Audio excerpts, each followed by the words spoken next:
Building को अब शुरू करो। ताजमहल जो बनाया गया है ये शाहजहां ने अपनी थर्ड वाइफ मुमताज की यादगार में बनाया था। मुमताज रहने वाली ईरान की थी जिससे शाहजहां ने लव मैरिज की थी। तीन वाइफ, दो इससे पहले दो वाइफ थी, उनका नाम फतेहपुरी बेगम और दूसरी वाइफ का नेम खंडारी बेगम था।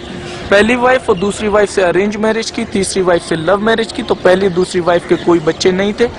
थर्ड वाइफ के 14 बच्चे थे जिसमें कि 8 बच्चों की तो जन्म के समय डेथ हो गई, 6 बच्चे लाइव थे, 4 बेटे 2 बेटियां थी, दारा शिको सुजात मुराद औरंगजेब। औरंगजेब शाहजहां का छोटा बेटा था, 2 बेटियां थी, जहां आरा और रोशन आरा। ताजमहल ने जब ये बिल्डिंग, शाहजहां ने जब ये बिल्डिंग बनाई मुमताज की याद में, तो ताजमहल की व्हाइट बिल्डिंग को बनाने में 17 साल लगे और 5 साल के अंदर में यहाँ मस्जिद और गेस्ट हाउस बना के कंप्लीट किया गया। तो कंटिन्यू जब 22 ईयर्स 20,000 वर्कर्स ने ताजमहल की बिल्डिंग को बनाने में लगाए, तो 18,000 लेबर शाहजहां ने ईरान से बुलवाई, 2,000 लेबर ताजमहल को बनाने के लिए इंडिया से आई। ये जो देखे मस्जिद है, मस्जिद को बनाया गया है वेस्ट साइड में, और इसी तरीके की दूसरी बिल्डिंग ईस्ट साइड में बनाई गई है, उसको गेस्ट हाउस कहते हैं, जमान खाना। दोनों बिल्डिंग्स को देखने पर एक जैसी बनाई गई है। मुस्लिम हो चाहे हिंदू हो, इसको देखने में बहुत कंफ्यूज हो जाता है कि मस्जिद कौन सी है, गेस्ट हाउस कौन सा है।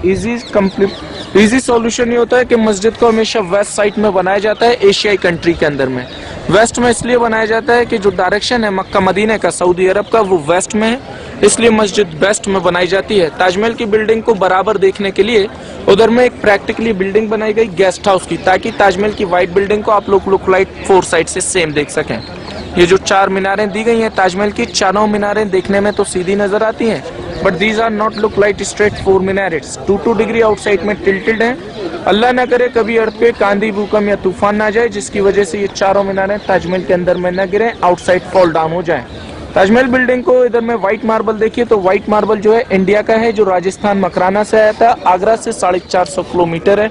और रेड स्टोन जो आया वो यहाँ फतेहपुर सीकरी से आया, जो आगरा से 45 किलोमीटर है।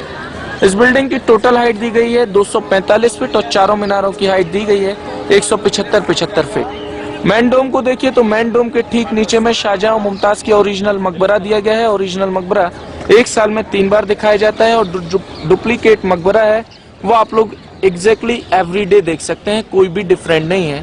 लेकिन डोम के ऊपर में जो पूरा कलश लग रहा है, उस कलश के ऊपर में हाफ मून दिया गया है, जो मुस्लिम लोगों का सिंबल होता है। और डोम के हाफ मून के बिल्कुल मिडिल में अल्लाह लिख रहा है, और उसके बैक साइड से देखें तो मोहम्मद लिखा गया है। इस डोम के मिडिल में देखिए बहुत सारे डोम्स के ऊपर में हुक लगाए गए हैं। 1971 के अंदर में इंडिया पाकिस्तान वॉर हुआ था, तो उस वॉर टाइमिंग में इस बिल्डिंग को काले कपड़े से इंडियन गवर्नमेंट ने कवर्ड कर दिया था, ताकि ये बिल्डिंग्स नाइट के अंदर में ग्लो होती हुई दिखाई ना दे।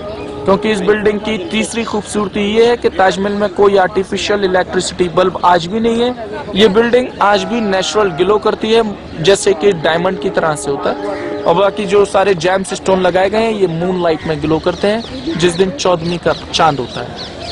ये फ्रंट जो आयतें लिखी है। बाकी जो मेन गेट के ऊपर में कुरान शरीफ की आयतें लिखी हुई हैं, तो सबसे पहले गेट के अंदर से जो शाही दरवाजा है वहां से आते हैं, वहाँ सूरत फज्र, और सूरत फज्र के बाद सूरत शम्स, वो बाकी व्हाइट ताजमहल की बिल्डिंग पे टोटल सूरत यासीन लिखी गई है। कुरान शरीफ का मेन चैप्टर है, हार्ट ऑफ द कुरान, जो ताजमहल के अंदर में चारों तरफ लिखा गया है। ये राइटिंग नहीं है, पेंट नहीं है, मार्बल के अंदर स्टोन को इनलेट किया गया है।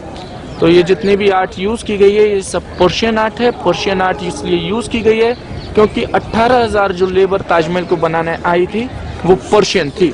तो पर्शियन लोगों ने इस सारी क्राफ्ट को, इस सारी आर्ट को अपने हाथों से बना के तैयार किया है।